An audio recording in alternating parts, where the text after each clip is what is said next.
stomach only hurt a little, but the next second, a 6-ton car was being dragged over. Her companions were left in shock, speechless. Sorry, baby was just kicking.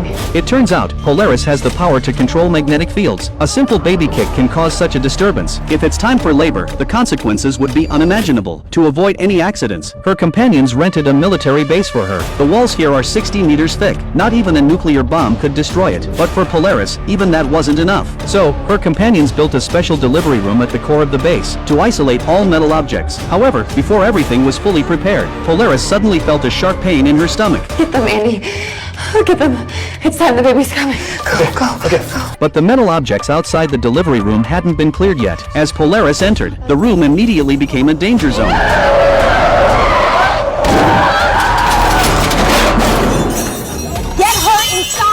They couldn't waste any time and rushed to get Polaris into the room. The pain of childbirth caused her to scream out loudly. Her unintended release of power not only interfered with the delivery room's electrical system, but also caused a power outage throughout the entire city. With each scream, the metal objects outside seemed to be drawn to her, moving closer to her direction. But Polaris still struggled with labor. Her bones almost felt like they were about to break. Her blood pressure skyrocketed, and her consciousness began to fade. The doctor said she couldn't hold on much longer. They suspected Polaris might have a psychological block, and warned everyone to prepare for the worst. In this critical moment, Reva had the telepathic sisters use their abilities. They invaded Polaris's mind, creating an illusion where mutants and humans could coexist peacefully. It gave Polaris the strength to continue giving birth. Finally, Polaris gathered her strength. With a final, intense scream, the metal structures within a few miles started tilting toward the military base. The destruction grew worse and worse, but in the end, Polaris gave birth successfully. Mother and child were safe. Looking at the tender face in her arms, Polaris sighed in relief, knowing all her effort was worth it. However, as a new mother, she had no idea how to care for her baby. The baby kept crying, and she was at a loss. That's when the telepath saw what was happening and used her powers. Instantly, the baby fell silent, but Polaris didn't know it was the telepath's doing, until one day, she heard the telepath humming a lullaby in the elevator. The song immediately caught Polaris's attention. This was the song she only sang to her child when they were alone. Realizing that her daughter's mind had been invaded by the telepath, Polaris was filled with fury. She used her powers to lift the telepath into the air. She didn't want her daughter growing up under someone else's control. When the elevator doors opened, Polaris quickly slammed them shut, ready to teach the telepath a lesson. Reva quickly used her powers to force the doors open, worried that Polaris might do something rash. But Polaris knew they were all on the same side. She had to find a way to leave with her child as soon as possible. This woman's stomach